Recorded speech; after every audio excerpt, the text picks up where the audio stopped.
Testing, testing. Yes. Hello, everybody. How you doing? Hope you're doing well. Sorry about that. I forgot to check that my microphone was working, but I had actually been making sure that my microphone was in the right place. So at least I got half of it right. Anyway, doesn't matter. We are about to start reading. We are currently reading William Again by Richmal Crompton, a lady who was a school teacher. But I think from what I recall, it was mainly girls' schools and it was the younger students. So her experience teaching was not specific to the type of character that William is, being a little boy in a village school. She wasn't married. She didn't have any kids of her own, but she had nephews, apparently. I wonder which of those ones recognised himself when he was an adult in William, and how much of her own imagination built up the character, or how much was actually based on someone that she knew, or several someones that she knew. Anyway, so hi, if you're new here, I'm Jev. I read old-fashioned children's stories. Actually, I read old children's stories. Not children's stories for older children, but stories that were written a long time ago.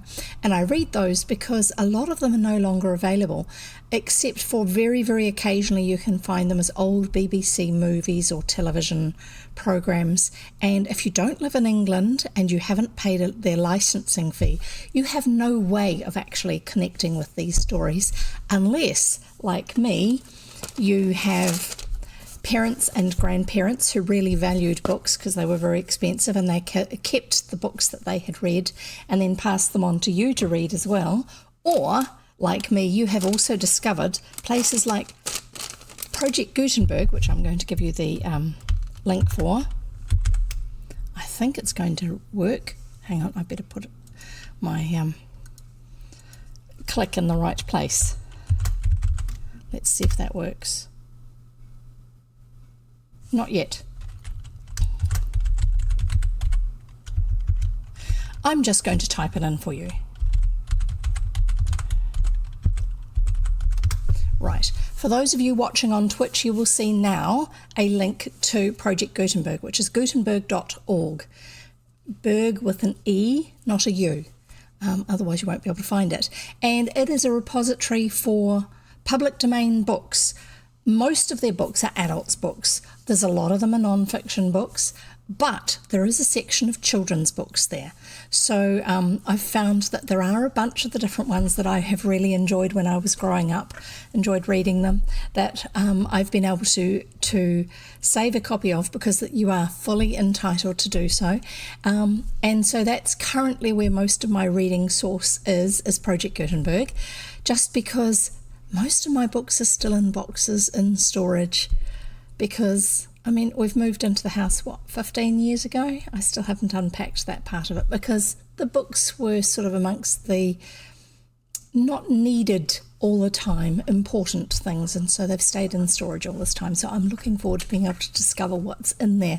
I've lost a whole lot of them, but there's still a whole bunch of books that are still there. Also, if you're new here, I do put my stories over to YouTube as playlists for each book, except for a couple where they're all of the books in one playlist, all of the stories in one playlist from several, and there were several books written by one author, but they were all short stories, and so therefore all of those stories are in one playlist. And then there's another one where I've got two books in one playlist because I finished one book and started the next halfway through one of my reading sessions, and I just couldn't be bothered editing it to change it over into two playlists. But other than that, every book has its own playlist. It makes it easy if you want to actually listen to a whole lot. So if someone was to ask me what style of reading I do and said, is it like listening to an audiobook? I'd say, kind of. It's like listening to an audiobook in that you are listening to a book being read to you, but, and I've listened to a lot of audiobooks, I don't read anything like the way they read. They read beautifully. They have lovely, clean enunciation. They don't make mistakes. Well, actually, they probably do, but they've been edited out. And what you are listening to is recorded live. So if you're listening to me while I'm reading, you get all the mistakes, all of those things. If you're listening to me over on YouTube or one of the VODs, the video on demand on Twitch, you get it exactly as I read it when I was reading it live, because I do not edit these, except for there's been a couple of times where I've actually had to take out a chunk because there was some inappropriate stuff going on in chat, and basically my computer froze up, so I had to wait until it was working again. So I just sat there and did nothing until it was working again, and then I removed that section where I just sat there from the recording. Apart from that, that's basically it. Oh, and one time when a friend of mine and I got into chatting about haircuts for about 10 minutes, which neither of us felt was particularly relevant for a story reading for the recording of a story reading, so that section was taken out. But other than that, everything that you listen to on here is the way it actually happened when I was reading to you. Very occasionally I will get a phone call and I will have to put the be right back screen on, go away, take the phone call, and then I'll come back again. I haven't got some snazzy setup where it just sort of hazes everything out and you can see me in the background but you can't hear me. I'm not that skilled at doing my computer stuff for streaming yet. One day when I make my own overlays, I will get that far into setting systems up. But until then, you just get a be right back screen. So that will sometimes happen. I don't know when it's going to happen. I've got elderly relatives, and so sometimes I will get phone calls because they don't always remember that I am busy on Monday, Wednesday, Friday afternoons and not available for phone calls. And because they're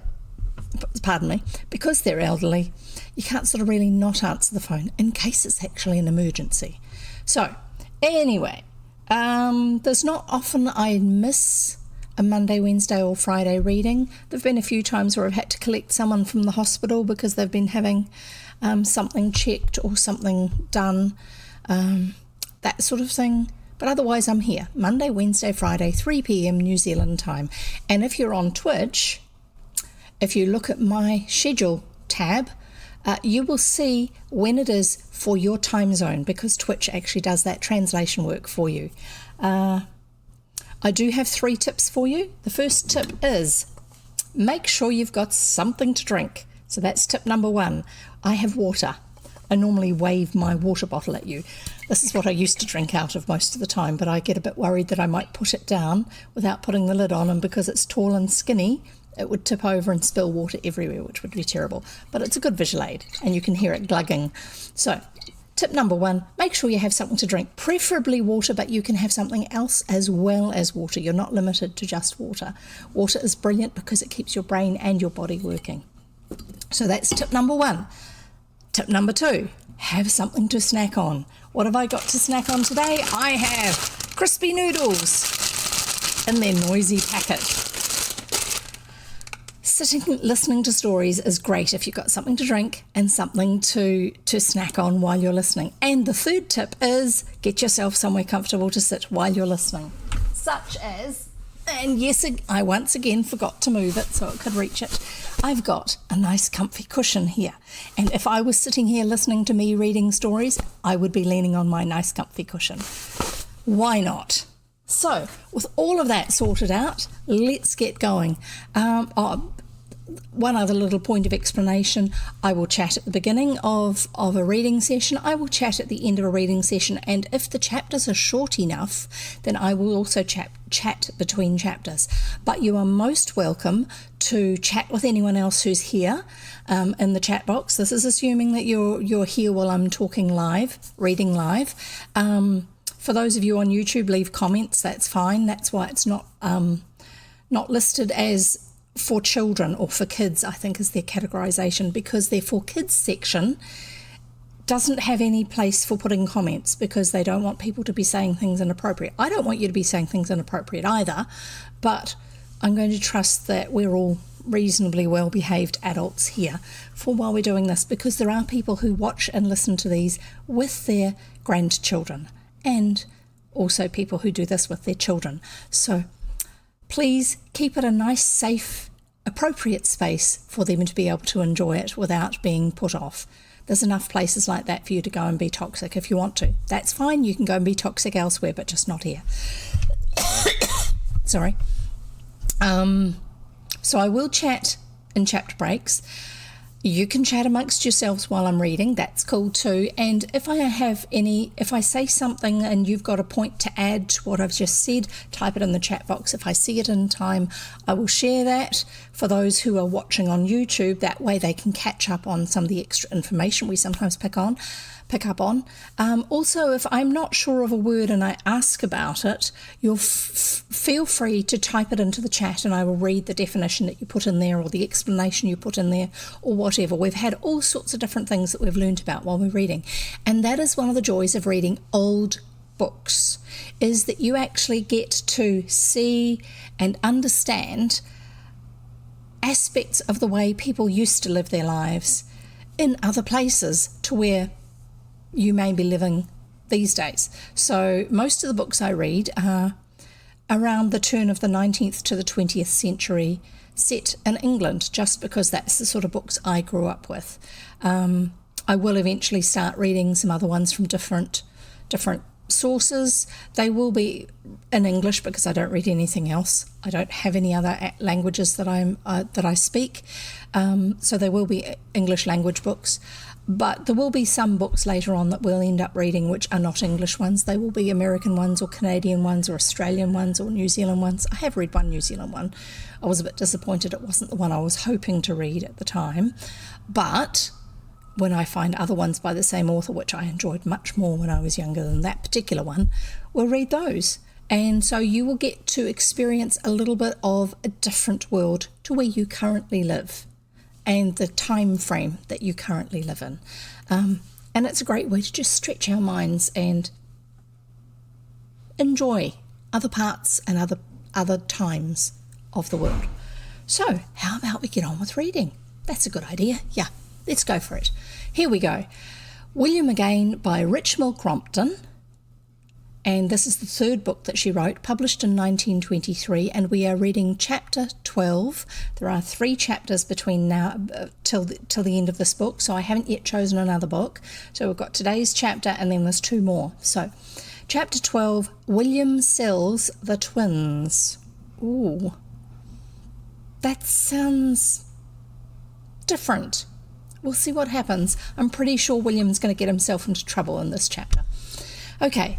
Chapter 12, William Sells the Twins. William and Ginger, William's faithful friend and ally, that's Ginger, were in a state of bankruptcy. They lacked even the paltry tuppence necessary to buy sweets in these days of inflated prices.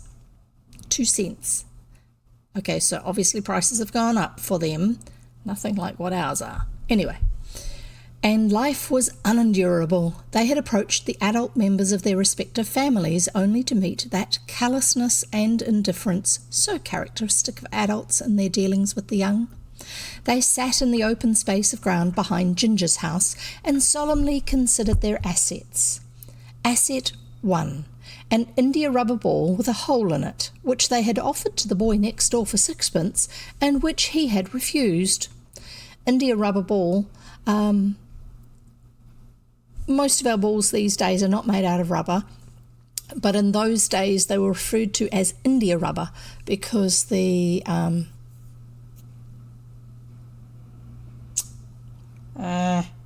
can't remember the stuff, the raw material that rubber's made out of apparently was grown and harvested in India as their main source for it.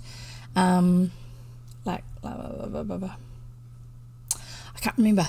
My mind has gone blank. That's the other thing I didn't mention before, is that I'm a bit ADHD and I can actually get lost on the page in the middle of a sentence while I'm reading it. It's lots of fun, actually. You never know what's going to happen. Let's carry on. So that was Asset 1, an India rubber ball with a hole in it, which even the boy next door didn't want to buy.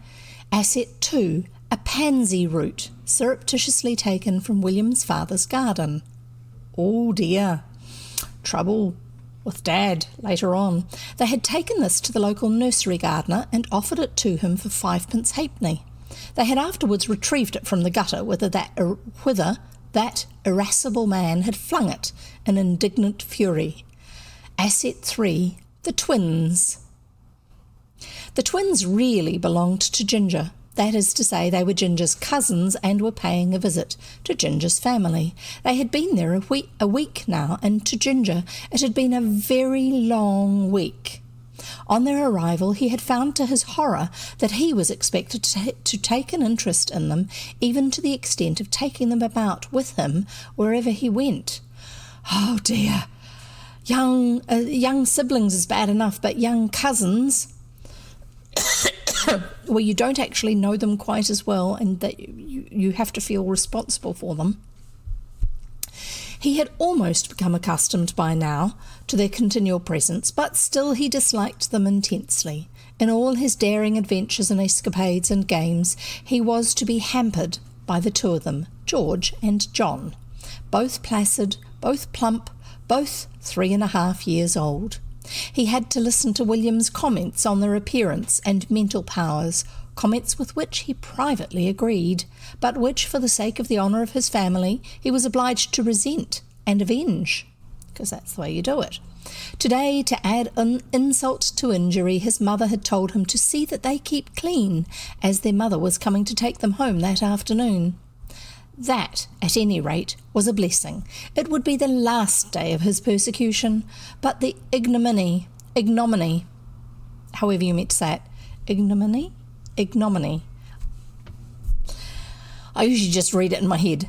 That a desperate bravado should have to spend his noble energy keeping children clean.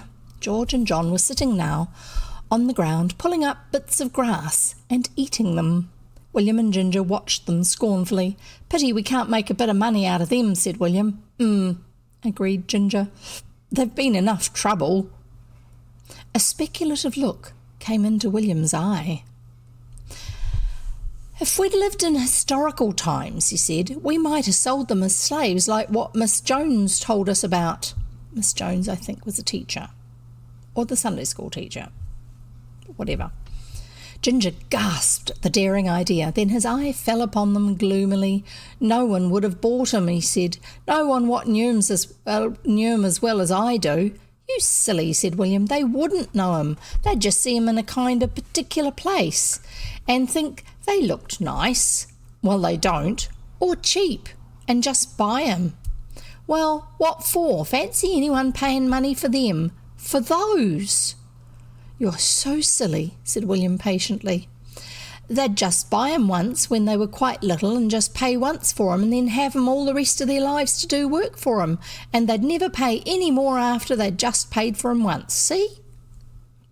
"Well, that kind of explains slaves, yes." Ginger brightened. "Do you think anyone would?" William replied with superior scorn. "If you'd been listening to history today, you'd know that people don't do it now. Someone or other stopped 'em." So obviously this is after school. Ginger considered this deeply. "You never know," he said. "It might be coming in fashion again. Things do. We might try it. You never know. Someone might just like the look of him, or think him cheap, or—" Even William was horrified.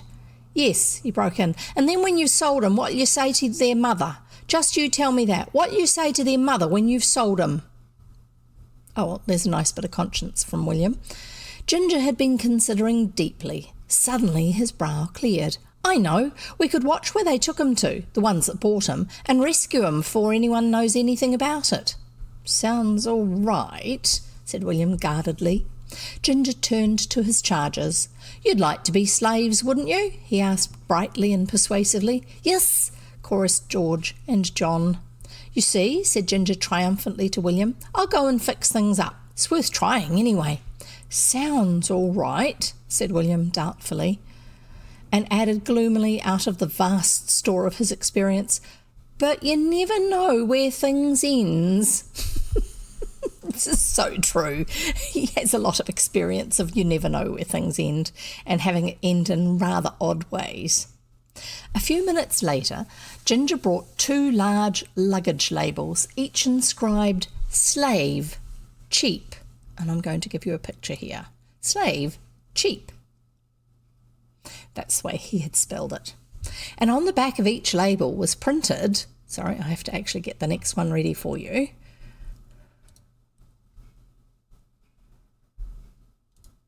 £6.50. He fastened a label to each twin's neck, to their riotous delight. So you've got on one side of the sign, you've got slaves cheap, and on the other side, you've got sixpence halfpenny, effectively 6.5 pence. D being pence, old pence. These days it's P, the letter P for pence.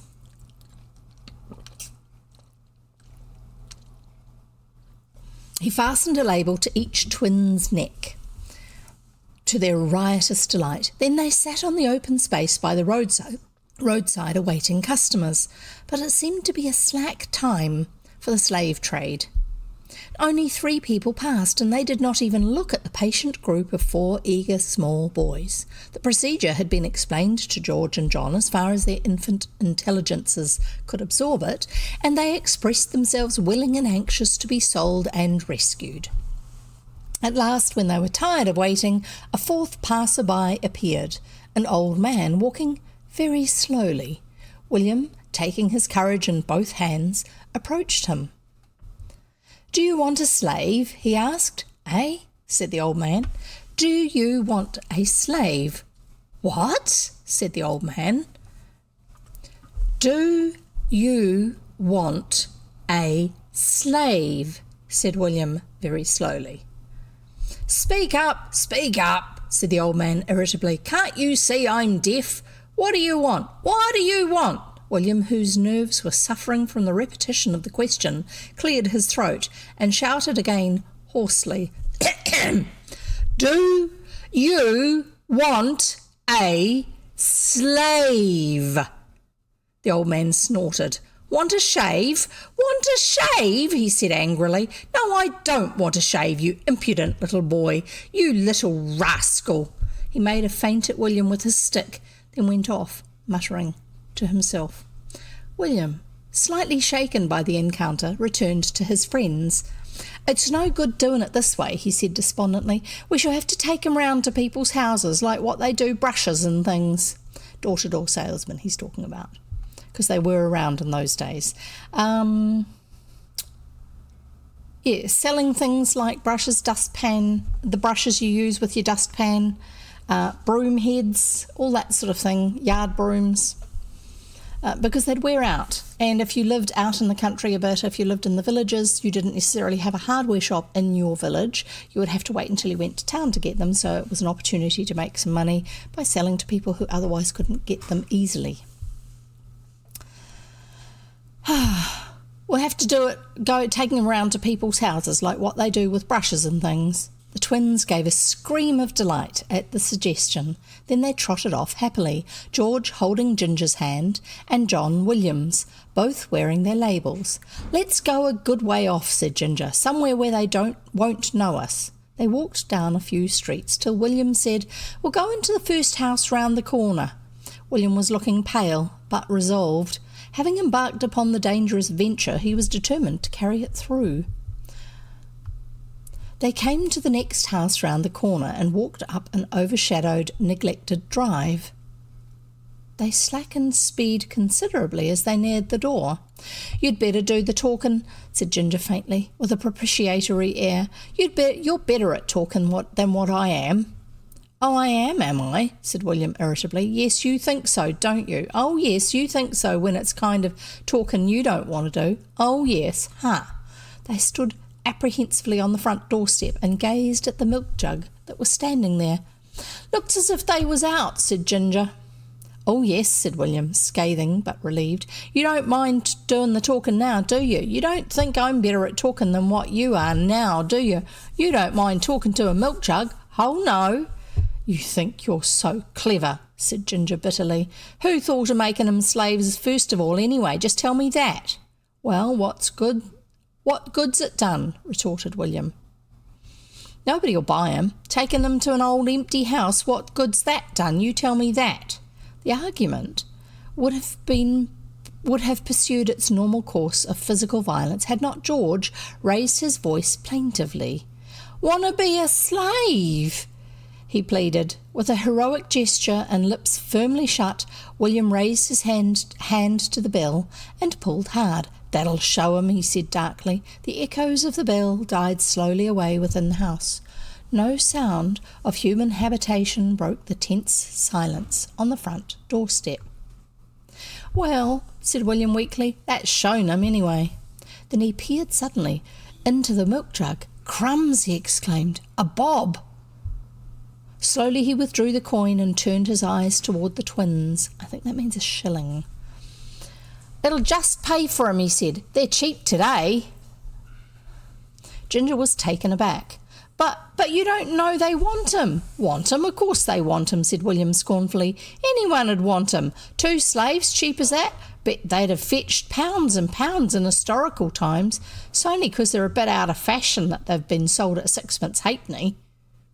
That's how much a bob is worth, is 2 times 6pence halfpenny, apparently. At this moment a milk boy appeared, staggering up the drive, and William hastily put the coin into his pocket. "Hello, kids," said the milk boy. At other moments William might have made a practical protest against the appellation of being called a kid. But he felt his present position to be too precarious for active aggression. He merely replied coldly, "Hello, Milky." "If you belong here," went on the milk boy cheerfully, having filled the jug, "tell 'em they've forgot the money. So long. Be good." With a certain relief, they watched his figure disappear around the gateway. John at once raised his voice. "Wanna be a save?" he demanded tearfully. "Wanna be a save?" joined in George. William looked round desperately. Sorry, I just have to get the next picture ready for you.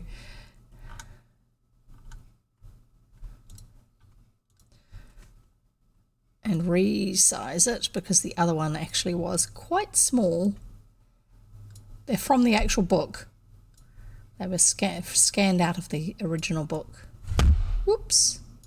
It's my iPad mini. It's just went clump onto my... I use an iPad mini, first generation, as my reading book for digital versions of stories, because it still works for that. Anyway. Right, William looked round desperately. "Here, have a nice drink of milk," he said.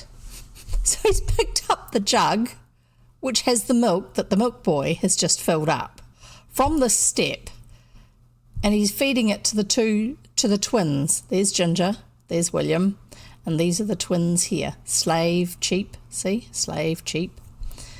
"Here, have a drink of nice milk," he said. They obeyed. They fought for the milk jug and spilt some upon their labels and some upon their coats, but they both managed to drink a fair amount. Finally they put down the empty jug between them and beamed complacently at the world again. "Let's leave 'em and go and spend the shilling," said William, "and then come back and rescue 'em." "Oh yes," said the twins. William and Ginger went slowly down the drive. At the end they turned round. The twins were sitting side by side on the doorstep, smiling and waving fat hands. Their labels were milky and slightly awry, but still they adhered to their persons. William and Ginger turned into the road. William took out the shilling. "I say," said Ginger, I suppose it's honest." "Honest," said William scornfully. "It's more than honest. We give them a penny. The slaves were 6pence halfpenny, each proper price, and we've only took a shilling." Yeah, a bob is a shilling. There you go. The shilling, oh, that's right, the 6.5 each. That's what the other number was. The shilling was successful. It provided them with licorice, bull's eyes, 2 surprise packets, and an India rubber ball.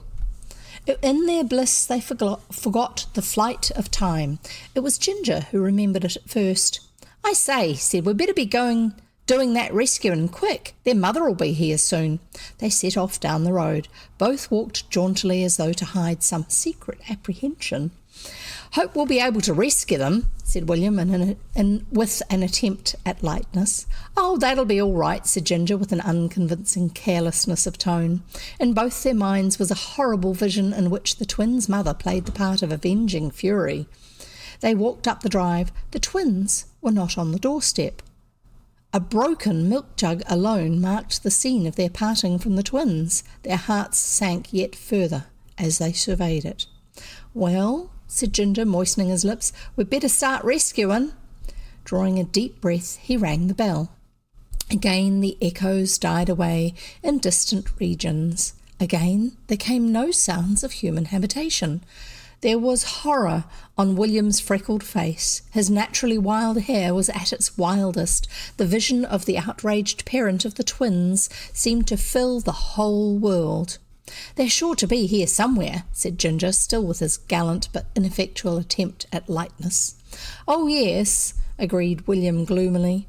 "You can tell who that." They searched the garden. They threw stones at the windows. They called Georgie and Johnny hoarsely, and with a pathetic appeal they had never used to those infants before. Then they turned very slowly towards the gate. "What can we do now?" said Ginger. "Nothing," said William shortly. Very, very slowly they began to walk down the road. "You can do the talking to their mother," said William. "I was going to do the talking before, wasn't I? Well, you can do it now."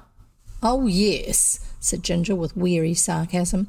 "A lot of talking you did, didn't you? Anyway, there won't need to be much talking, not from us. She'll do the talking all right." After a short silence, Ginger spoke again. "Anyway," he said in a feeble voice, "we got a jolly lot of things for that bob." It was a feeble remark, and was treated by William with the contemptuous silence it deserved. As they turned the corner of the road, a lady wearing a tall toque came into sight, walking hurriedly towards them.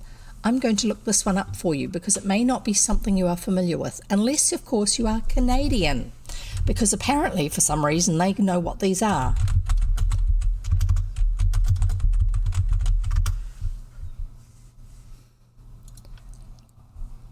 A toque is a type of hat with a narrow brim or no brim at all. Toques were popular from the 13th to the 16th century in Europe, especially in France. The mode was revived in the 1930s. Toque. Okay? That's the sort of use of the word. And I think in Canada, generally it refers to a knitted cap. Let's see if I can find a picture of a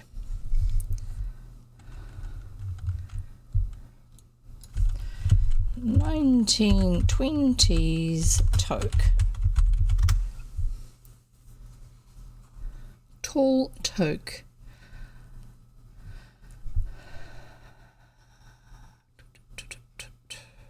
Trying to find something that will be appropriate from the era instead of people pretending to be dressed up from that era.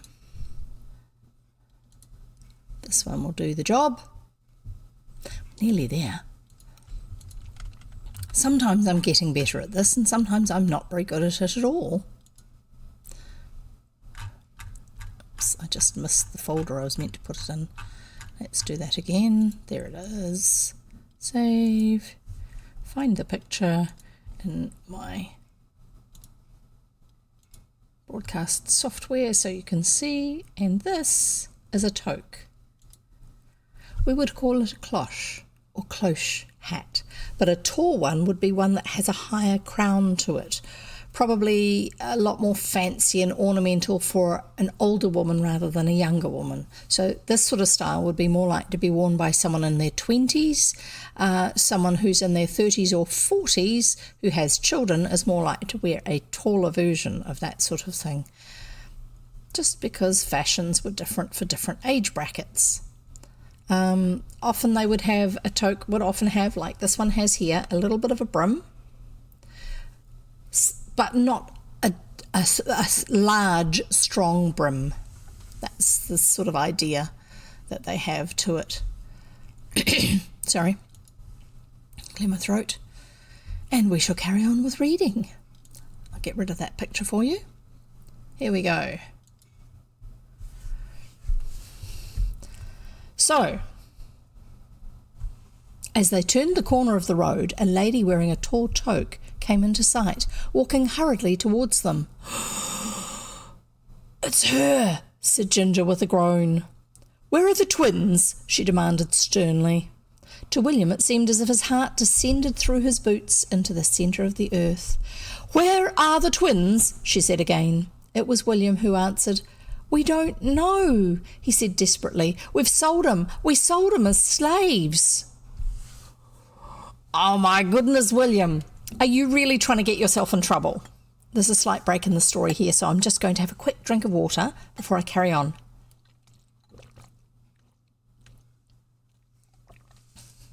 Here we go.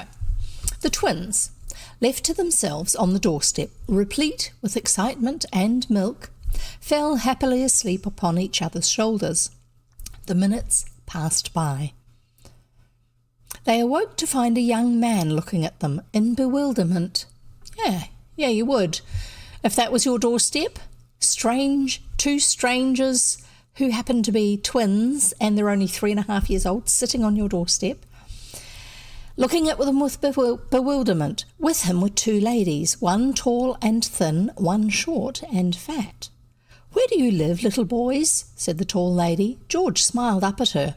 "Here," he said brightly, "we're saves." The young man raised a hand to his brow. "Good Lord," he groaned, "surely they don't go with the house fixtures or something." So I think he's just let the house. He's just paid for the usage of this house and he hasn't yet moved in. So he's wondering if they come with the house. The tall lady was looking at them with a dark frown. "It's strange," she said. "There must be some meaning in it." The young man took out a latchkey, stumbled over the milk jug and entered the hall, followed by the tall lady, the short lady, John and George. "They can't go with the house," said the young man plaintively. "I took it furnished, but good heavens, furniture can't include these." "Did you know the man you took it from?" said the short one. "No, we fixed everything up by letter and he cleared out this morning." "There's some meaning in it, if only we knew," said the tall one again, mysteriously. Maybe she's one of those spiritualists. "We're saves," said John. "Will 'em come in soon?" "Good Lord, another," groaned the young man. "Slaves, 6.5p, she read out. "It must be a code. They may be a plant, don't you call it, a confidence trick, a burglar's trap. I think we ought to take them straight to Dr. Bernardo's homes." That's where orphans often went, Dr. Bernardo's. They were like an orphan's home through a charity that was organised by Dr. Bernardo. "But perhaps they aren't waifs," said the stout one. "Are you waifs, darlings?" "No, saves," said George, "and Willem coming soon." I see it all, said the stout one suddenly. "It's as clear as daylight. William's the burglar. He sent them to help him effect an entrance." "Oh, I'm hungry," said John. His plaint broke suddenly into a loud howl in which George joined. Their united efforts produced a noise that made the tall lady lean back against the wall with eyes closed and a hand on her head and sent the young man flying into the kitchen. "Where's the larder?" he cried desperately. Food at any price. He said he'd get in necessities, do something, anything. They'll have fits or something." "I can't bear it," moaned the tall lady faintly. The young man came running back with a pot of honey and a pot of jam. He handed one to each of the twins, and the yells subsided. The tall lady opened her eyes, and the young man mopped his brow. "I can't stand any more of this," he said. "I've come here to work quietly. If they go with the house, I shan't be able to work anyway at all." "Dear nephew," said the tall lady, "we will never desert you." "It's awfully good of you, Aunt," he said hastily, "but I shouldn't dream of presuming on your kindness. You were only coming to settle me in, you know." "Before I go," she said with firmness, "I must solve the mystery of these dear children." She took up their labels again and studied them with knitted brows. "I've come to the definite conclusion," she said at last, "that it's a code. It's some kind of message." "But who from?" said the other. "Give me time," she answered with dignity. "I must decipher the code first." They all looked at the twins. George smiled through a thick covering of honey. John smiled through a thick covering of jam. They sat in pools of honey and jam. "He'll make me pay for that," said the young man. "He'll say I'm responsible." "You are, dear, legally," said the stout one brightly. "Now I'm going to talk to these dear children and get to the bottom of this. Now, darlings, who's William?" "William's nice," said George. Yes, darling, but what does he do? Who is he? Willem sells us, said John proudly. He doesn't sell little boys, surely, said the tall lady aghast. George and John nodded their heads. Yes, he does. He's not your father, is he? Oh, no, they chorused. He's Willem. He sells us. They're having so much fun. A kidnapper, said the stout lady sharply. That's it, a kidnapper. We must get to the bottom of this. We must confront the man. I still think, said the other dreamily, that it is a plant or a code. Do you know where William lives? Asked the stout lady of George. Oh, yes, said George proudly. I will confront this man, she said dramatically, and you must support me. The young man groaned. It's all like a nightmare, he said. It'll knock me off work for months. I'm guessing he's come down to the country to write a book or something. Couldn't you use it? Suggested the stout lady. It would make a most sensational plot. The mysterious children, the code, the... Thank you, said the young man coldly. I don't go in for sensational plots. So yes, I was right. The procession set out. First John and the stout lady, then George and the thin lady, then the young man wearing a set, agonised expression. And I came here for quiet and rest, he muttered pathetically. Take us to William's house, darling, said the stout lady to John. We ought to have brought some sort of a weapon, said her sister grimly. Vivian will protect us, said the other bravely. Vivian groaned again in the gathering dust. I'm guessing that Vivian is their nephew, because Vivian is a name that can be masculine or feminine. And so in the era when I was reading this book, Vivian was a girl's name. It just was, like Vivian Lee, that sort of thing. But prior to that, it was actually also a boy's name. I don't know when it changed. Anyway, Vivian will protect us, said the other bravely. Vivian groaned again in the gathering dusk. The twins had led the procession onto the common with every sign of confidence. But now they stopped. Want more damn, said John. Want to go home, said George. Remember, they're 3.5 years old. They may not know all the way home. We'll just go down this path and see where it leads anywhere. See if it leads anywhere, said the short lady uncertainly. Vivian will stay with the children. They returned in a few minutes. Nothing to be seen. Absolutely nothing. It's most unfortunate. Vivian, where are the children? Vivian, who was leaning against a tree, his eyes dreamily fixed on the distance, roused himself. What children? Oh, damn, I'd forgotten about them. Here, aren't they? Just messing about, they were. I'd just got an idea when you disturbed me. But the children, gasped the stout one, staring wildly about the dim landscape. The young man ran his fingers through his hair. The thin lady gave a little scream. It was all a plot. They've left us in a lonely spot and now somebody's going to murder us. They'll be all right, said the young man miserably. Children always are. I'm getting a cold. Let's go home. Don't be foolish, said the stout one sternly. I will not move from this spot till I have found the children. If necessary, I will search all night. And you with me. They began to trudge wearily in single file along the narrow path. Oh, someone's coming, screamed the thin lady. Let us be brave. Offer no resistance. They are sure to be desperate. Vivian, for my sake, don't be rash. Don't kill anyone. But it was another little procession that was approaching them, as weary-looking as their own. At the head walked a woman in a tall toque. At the end walked a small boy with freckles and untidy hair and a dejected expression. They peered into each other's faces. Have you seen two little boys? They all began simultaneously. John, said the twins' mother. George, said the stout lady. Then the thin lady and the twins' mother had hysterics.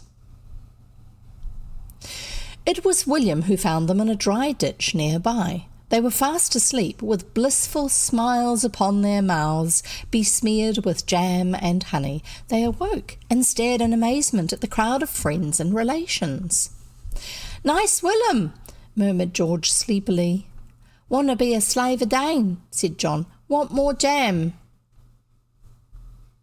And that's the end of that chapter. And so far, we haven't heard that William got into trouble, although I wouldn't be surprised if he did after that. We are going to have another chapter because it's 10 to 4, not after 4 o'clock. So that will leave us only one chapter at the very end for next reading session. We are going to read chapter 13 after I've had one of my crispy noodles. Rattle, rattle, rattle. Yes, very noisy.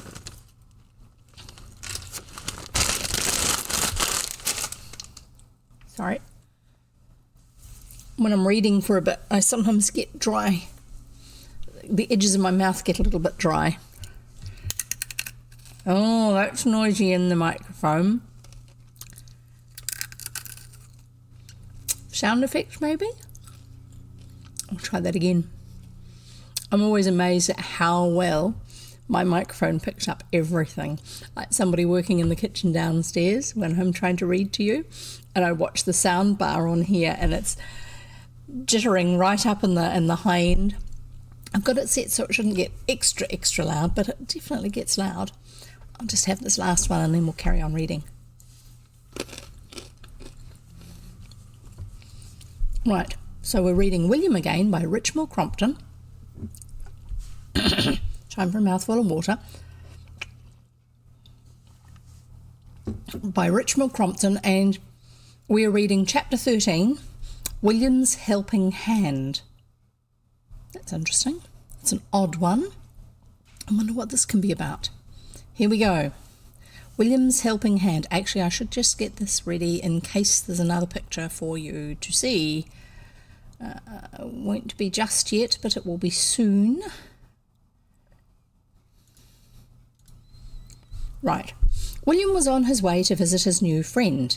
He whistled as he went, his lips pursed determinedly, his brows drawn into a scowl of absorption, his untidy hair standing like a somewhat unsaintly halo round his head.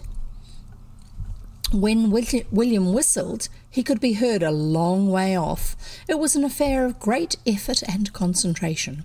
It was a sound before which strong men quailed. William's new friend heard the sound long before William had turned the corner that led to his house. He put his hand to his head and groaned. William's new friend was Vivian Strange. I'm guessing this is Vivian of the last chapter that we had. There you go. The distinguished poet and journalist. That's the sort of writing he does. Poetry and journalism. Ooh. Vivian Strange had taken a furnished house in the village in order to enjoy the calm and quiet which were so essential to his literary calling. Instead of calm and quiet, he had found William. That is, William had adopted him. William was attracted to Vivian Strange because although Vivian Strange belonged to the tyrant race of the grown-ups, he had never yet told William to wipe his boots or go home at once, or not to speak till he was spoken to. This touched William deeply. He was not used to it. He imagined that it must hide a lasting affection for him on the part of Strange. As a matter of fact, it did no such thing. The attitude of Vivian Strange to William may be compared to that of a timid fawn before a lion, or a rabbit before a snake. He was not used to the human boy. He had never known one before at close quarters. When he gently hinted to William that he must be missed at home, William kindly intimated that they didn't mind a bit, and he could stay a good long time yet. Such mild sarcasm as Strange could produce had the same effect on William as water on the back of the proverbial duck. William was not used to hints. William was not used either to houses where he could sit in the best chairs and talk to his heart's content and eat cake unrestrained. He made the most of it. He liked Vivian Strange, and Vivian told himself bitterly every night that his genius was being ruined, his naturally sweet temper embittered, his constitution undermined by a creature less than half his own size, whom he might almost kill with one hand. He often dreamed of William. He often recalled hard things he had read or heard about the human boy, and decided that they were all true. Yet, when he met William's mother, and William's mother said, "I do hope that William isn't a nuisance to you," he flushed and said hastily, "Oh no, not at all. I like it." And William's mother went placidly on her way and remarked later to an incredulous family circle, "There must be something about William for a brilliant literary man like Mr. Strange to take pleasure in his company." Thereupon the family raised incredulous eyebrows. On the previous day, William had paid 3 visits to his new friend. The first visit had nipped in the bud a very promising poem written in an uncommon metre. Ordinary people who read some poetry but not highbrow poetry probably were quite relieved without even knowing that this might have been inflicted on them. William entered playing along on his mouth organ, a tune that he had learnt, not quite correctly, he admitted, that morning. During the 3rd repetition of the tune, Vivian Strange began to see red, but his curse of politeness still clung to him. "Hadn't you better go home? Better let them hear that at home?" he said desperately. William wiped his mouth politely. "Oh no," he said, "I don't mind going on a bit longer. Besides, my family's not as fond of music as what you are." When William had gone, Strange returned to the poem, but inspiration had failed. After lunch, he began a strikingly original essay on nature the divine. Oh dear, he's one of those, "I think my work is wonderful and above the scope of anybody else's appreciation" type writers. I think this might bring him down a peg or two. Hopefully he can actually learn from this and write, and still actually get somewhere with it, even though he won't think it's any good, but others will. He might become a comedy writer without intending, and be a bit offended because people have found things funny, which he had intended seriously. We'll find out, won't we? I hope. After lunch, he began a strikingly original essay on nature the divine. Then William called again. This time he proudly brought a live mouse and a dead hedgehog to show his friend. He also carried, with difficulty, a jar full of muddy water containing squirming water creatures of repellent appearance and sinister expressions. So obviously this chap, Vivian, is not used to being a little boy. Sounds like he's had no experience like this at all. He's probably been mollycoddled and all that sort of stuff, and not actually been out exploring in the hedgerows, unlike William. Vivian Strange pricked his finger on the dead hedgehog and was bitten by the mouse. On retiring precipitately from the mouse, he knocked over the jar of water which William had thoughtfully placed on the edge of his bureau. Holding his bitten finger in his mouth, he watched the water as it dripped partly onto the carpet, partly upon a new satin cushion. He also watched his blotting paper and pens and stamps and literary masterpieces floating in mud amongst wriggling nightmare creatures. He raised his hand to his head. "This," he said, "is the last straw." William, who was on his knees rescuing as many of the creatures as he could, raised a face purple with effort. "It's all right," he said pleasantly. "Don't you worry about it. I don't mind. Honest, I don't. I can get some more. Honest, I can. And anyway, some's not dead. You didn't really get a proper look at him, did you? I'll get some more tomorrow and you can have 'em to keep. But don't you worry about dropping 'em. I don't mind." Half an hour later, his face pale and set, Vivian took up his half-written essay, Nature the Divine. There was a muddy pool through the middle of it, and a tadpole's corpse reposed peacefully in one corner. With averted eyes, Vivian dropped it into the fire. As he lay wakeful through the night, he searched in his mind for some form of literature that could resist the blighting efforts of his young friend's frequent and devastating visits. With a lightning flash of inspiration came the answer. A sensational story. Vivian had never before lowered his genius to writing a sensational story, but he felt that the time had come. Some story that would carry itself along of its own momentum, that even a visit from William would not be able to turn from its course. He was deep in the throes of it the next afternoon when the shrill sound of William's distant whistle reached him. William entered cheerfully. "Hello," he said. "You writin'?" The victim raised his face from his hands. "I was," he said pointedly. "I thought you was," said William. "I saw you through the window with your head in your hands, like as if you couldn't think what to write next, so I knew you'd be glad to see me." As he spoke, his rare smile overspread his freckled face. The young man was dumb. "I used to write a bit myself," went on William modestly, "and often I can't think what to write next. I remember once I wrote an awfully good tale about a man what was a pirate, and he was run after by a dastardly cannibal round and round a desert island, and then the dastardly cannibal caught him and was just going to cook him when some friends of the dastardly cannibal came up, and while the dastardly cannibal was saying good afternoon to them, the pirate got up a tree and waved his pocket handkerchief to another pirate what was on the sea as a sign that he was in deadly danger." William stopped. "Yes?" said his unfortunate hearer in a dull voice. William plunged on.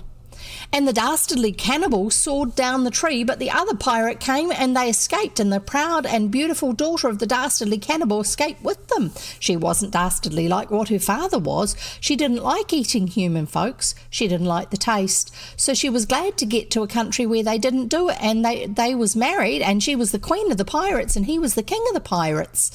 And she was proud and beautiful and said avaunt when anyone tried to cheek her, just like a real queen.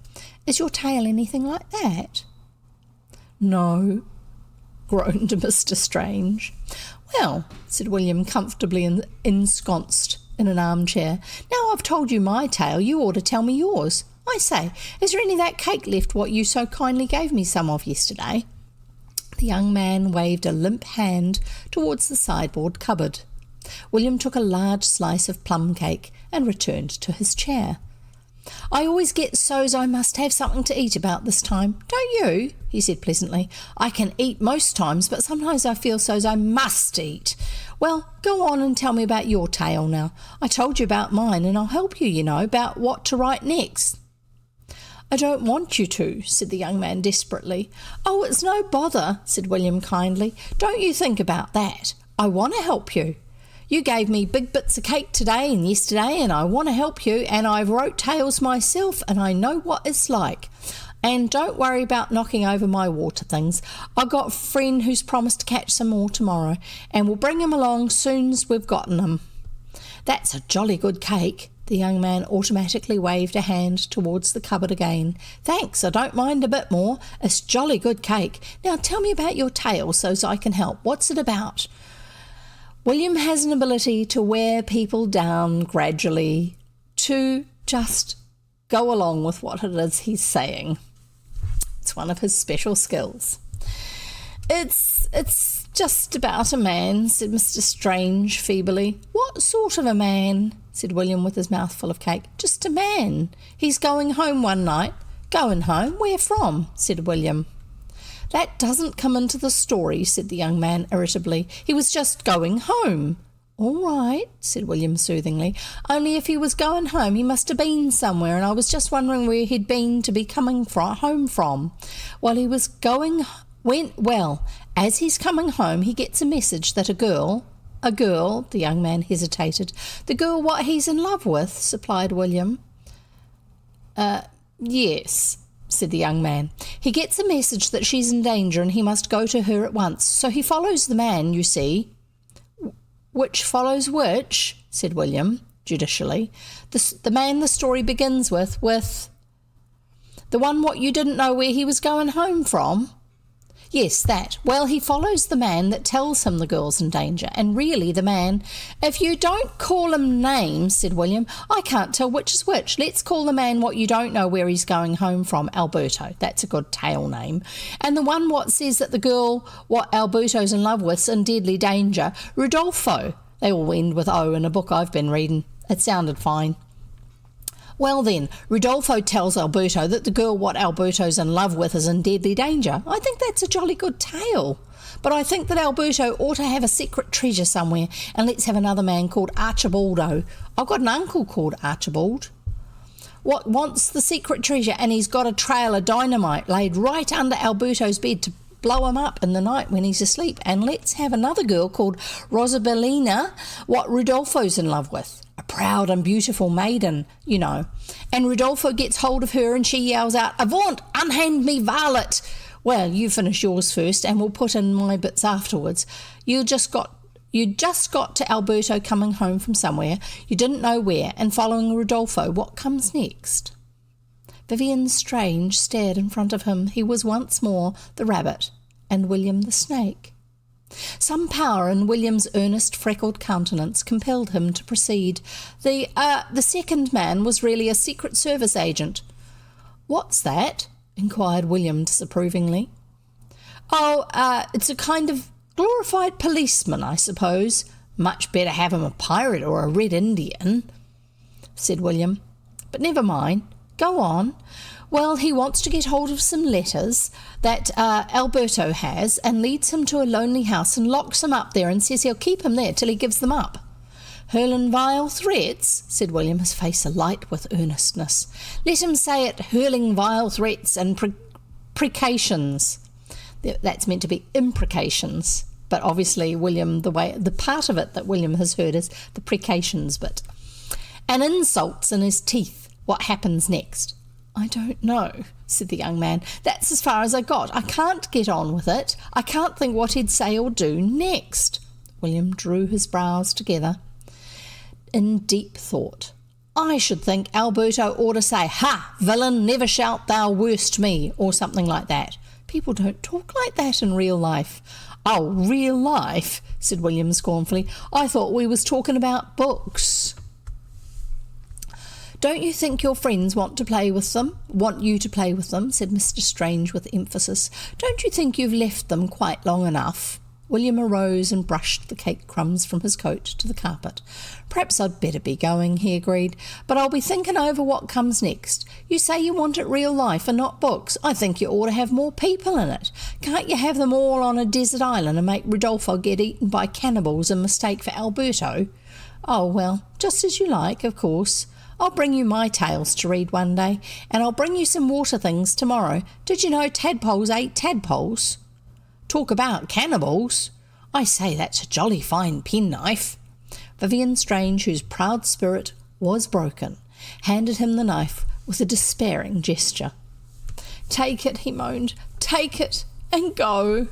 William was touched. "Oh, no," he said. "I'd better not take such a jolly fine penknife as that. You're sure to be wanting it again, but I'll borrow it for a bit if you don't mind. I'll bring it back when I bring the water animals. I say, it's jolly kind of you. Well, goodbye." William closed the door behind him. The sudden peace and silence of the room seemed to Strange too blissful to be real. But the door opened and William's tousled head and earnest face appeared again. "I say," he said, "how about having a burglar and a detective after him, you know, and mysterious signs and clues and bloodhounds as well as the other people? Not? Well, it's your tale, so you just do it how you like. I'll see you again soon. Well, goodbye." William disappeared and the front door opened and shut. With anxious eyes, Vivian Strange watched through the window for William's youthful form to appear in the drive, loading to the gate. It did not do so. Instead, the familiar untidy head appeared once more round the door. "I say," he said, "I was just trying to remember. Did I have 3 pieces of cake in here or only 2? "Oh, thanks. I say, it's jolly kind of you." "Take it all," said Mr. Strange, "and go." William was still more touched. "Oh, no," he said as he opened the cupboard. "I won't take it all, not just now. I'll take one more piece now, and I'll come round for another piece later on. It gets so messed up carrying it about in your pockets, cake does. I've tried it. Gets all mixed up with marbles and bits of clay and string and things. Doesn't spoil the taste, but it wastes it, getting it all crumbly. Well, goodbye." Once more the front door opened and shut. Once more there was silence and peace. Vivian Strange, with a deep sigh, stretched out for his pen. Then came an expression of wild despair over his face. The well-known footsteps sounded in the hall again, and the door opened. "I nearly went away," said William affectionately, "without showing you my new whistle. I've been practising and practising so's to show it you this afternoon, and I nearly forgot, and I'd have had to come all the way back. This is it." He placed 2 fingers in the corners of his mouth and emitted a siren-like sound that caused his friend to leap suddenly into the air in terror and surprise. William smiled with pride and friendliness. "I knew you'd like it," he said. "My family doesn't care for it at home, but they don't care for any whistles. They don't really like music, not like you do. Well, goodbye." William walked along the road, humming happily to himself. His humming was, if possible, more dreadful than his whistling. William only hummed when he was happy. He enjoyed the sound of his humming. In this he was absolutely unique. He was extremely happy today. His heart warmed at the thought of his friend's kindness, the confidential literary chat, the cake, the penknife. He took out the knife and looked at it. His heart swelled with pride and pleasure. A knife like that, and he'd been ready to give it. Give it! It was jolly decent of him. William had no other friend in the whole world who would have thought of lending him a knife like that, much less giving it. William's sense of gratitude was not easily stirred, but it was stirred this afternoon. When stirred, it demanded immediate and practical expression. He must do something for his friend, now, at once. But what? He could get him the water things, of course, but that wasn't enough.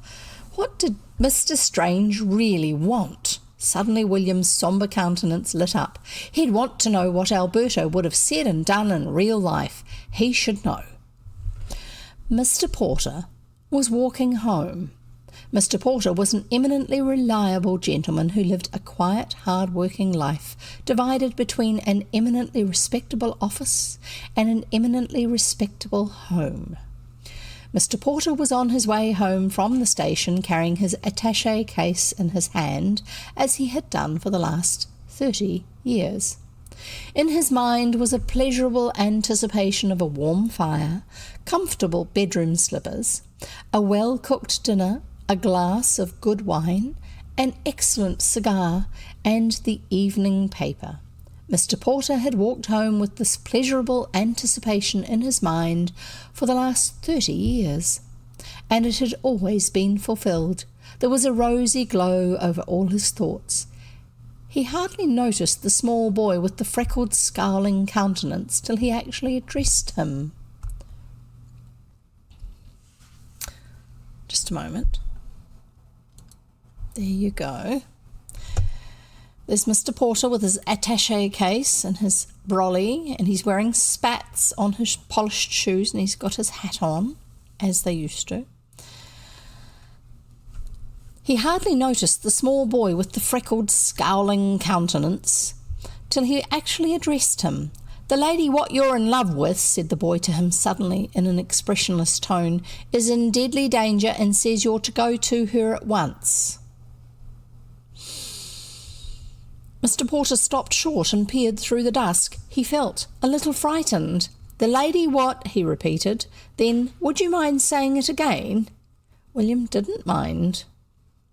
"The lady what you're in love with," he said clearly and distinctly, "is in deadly danger and says you're to go to her at once." "The lady what?"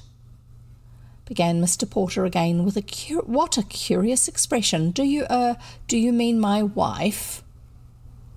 "I suppose so," said William guardedly. Did she tell you to say that?" "Yes." "Was she a tall lady?"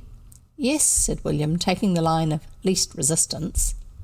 "With a mole on her left cheek?" "Yes." "Grey hair?" "Yes." "Most curious," said Mr. Porter. "That certainly is my wife. What did you say she said?" "The lady what you're in love with," said William monotonously, "is in deadly danger and says you're to go to her at once." "But where is she?" "She said you was to follow me." "Most curious," said Mr. Porter. uncertainly. "Most curious. Well, I suppose I better, one never knows. Is it far?" William's eye gleamed with victory. "Oh, no," he said soothingly, "not far." But Mr. Porter's heart had sunk. The rosy vision of his warm fire, the comfortable bedroom slippers, well-cooked dinner, glass of wine, cigar, evening paper, seemed to have retreated to an incalculable distance. "Be as quick as you can," he said irritably. "I can't stand here all night catching my death of cold. How do I know it's not some cock and bull story? Hurry up, hurry up." Silently and happily William led the way. Silently and miserably Mr. Porter followed. Mr. Porter disliked above all things departing a hair's breadth from his usual routine. What was it all about, anyway? What was Mary thinking of, sending that curious message? Who was this strange boy? His self-pity and righteous indignation increased at every step, down the street, round a corner, in at a side gate, down a side path past a house, into a back garden. What the strange boy was holding open the door of a kind of outhouse. "She said particular you was to go in there," said the boy simply. "What the?" blazed Mr. Porter. "What the?" he spluttered again. The boy looked at him dispassionately. "She said in particular you was to go in there." Into a dirty, empty coal shed? What? Mr. Porter stepped into the outhouse and flashed his electric torch round it. In that second he satisfied himself that the shed was empty. In that second also the door banged to behind him, and a key was turned in the lock. "Here!" cried Mr. Porter angrily. "Where the—" There was no answer. Mr. Porter banged ferociously at the door. "Open the door, you young villain!" he shouted. There was no answer. Mr. Porter kicked the door and shook the door and rattled the door and cursed the door. The door remained immovable, and only the silence answered him. Having recourse once more to his electric torch, he discovered a small window high up at the back of the shed, and beneath it a pile of coal. Mr. Porter determined to reach the window over the coal. He climbed the coal and slipped in the coal and waded in the coal and rolled in the coal and wallowed in the coal and lost his collar in the coal. Finally he let fly a torrent of language whose eloquence and variety and emphasis and richness surprised even himself. Mr. Porter an hour ago would have believed himself incapable of such language. Then, panting, covered with coal dust, his collar gone, his coat torn, he surveyed the scene of his imprisonment. And there came to him a vision of a warm fire, comfortable bedroom slippers, a well-cooked dinner, a glass of wine, a good cigar, and the evening paper. In sudden frenzy he flung himself bodily upon the door. Vivian Strange had given up all attempt to write. He was sitting in the armchair by the fire, reading poetry to soothe his nerves. His nerves were very much upset. He kept imagining that he heard strange noises, bangs and shouts, and once he shuddered, imagining that he heard William's whistle. He decided to go back to town as soon as possible. The much-vaunted peace of the countryside was a fiction. The country was not peaceful. It contained William and William's whistle, and William's water creatures, and William's conversations. There was more peace in the middle of Piccadilly without William than there was in the country with William. The door opened suddenly and William appeared. There was on his face a look of conscious pride, as of one who has something attempted, something done, but is prepared to be quite modest about it. "You can go and hear what he says and does in real life," he says. "He's saying and doing it now in the coal shed. I've been listening for ever so long." Mr. Strange rose wildly. "But," he began, the curious sounds increased. They were real, not a delusion of his overwrought nerves as he had supposed. William was real too. I'm just scrolling down to see if there's actually another picture that I'm going to be doing here. I'm not sure. Got it ready. William was real too. Where? He said more wildly. In the coal shed, said William impatiently. Hurry up or he'll be getting tired and stopping. Take some paper and then you can copy down some of the things he says in real life. I told you I was right. There came a sudden crashing and rending of wood, the sound of angry steps on the gravel, and in front of the house appeared a nightmare figure, black, gesticulating, ragged, collarless, hatless. It was the eminently respectable Mr. Porter. Police and pay for this and scoundrel were among the words that reached the bewildered Mr. Strange through the window. Then, shaking its fist, the figure disappeared into the dusk. Here, said William, you're too late. He's got out. He broke the door down and got out. Anyway, you know now what he does in real life. He breaks the door down and gets out. And I can remember lots of the things he said. I listened quite a long time. I'll take another piece of that cake now, if you don't mind. You said I could. Thanks awfully. Took a lot of trouble getting that real life thing for you. Could I keep that penknife just for another day? I've got some friends I'd like to show it to. And if there's anything else you'd like me to find out in real life, I'll try. I don't bother with real life myself when I do tales, but if you... Oh, I say, are you going on with a tale now? Mr. Strange was not. He was writing a telegram form. It ran, secure berth on any boat sailing anywhere. Complete nervous prostration. Change and rest urgent. Because the way you wrote a telegram was as fewer words as possible, but to impart the importance of what you were saying. So there you go. I expect I'd better go, said William regretfully. It's after my supper time. You don't mind, do you? No, said the young man wildly. No, I don't mind. I'm going away myself tomorrow. Going away for good. Oh, are you? Said William sadly. I'm sorry, I shall miss you quite a lot. I expect you'll miss me. Oh, yes, answered Mr. Strange. I shall miss you. I hope I shall miss you. Well, don't worry about it, said William kindly. I expect you'll be coming back soon. Goodbye, and you can get on with your tale now, can't you? Now you know what he says and does in real life. Well, goodbye. He went briskly out the front door. Mr. Strange drew a deep, quivering breath of relief, but not for long. Two apparitions appeared before the window coming up the drive. One, the blackened and battered remains of Mr. Porter, and the other, a stalwart arm of the law, carrying a notebook. There was a gleam in Mr. Porter's eye. He was going to execute justice, but justice executed, there lay before him the warm fire and comfortable bedroom slippers and well-cooked dinner and glass of wine and excellent cigar and evening paper of his dreams. But Vivian's horrified gaze was drawn from them by the near vision of William's face, pressed against the glass. I say, called William, you did say I could keep that knife for a bit, didn't you? Vivian Strange made a wild gesture that might have been assent or dissent or mere frenzy. Thanks awfully, shouted William. Well, goodbye. William strolled home through the dusk. He was sorry his friend was going, but after all, he would be able to keep all the water creatures himself.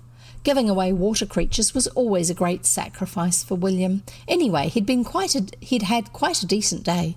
All about that tale had been interesting and exciting, and that was a jolly good cake and a jolly good penknife, and his thoughts flew off to that thrilling 5 minutes spent in rapt silence outside the coal house.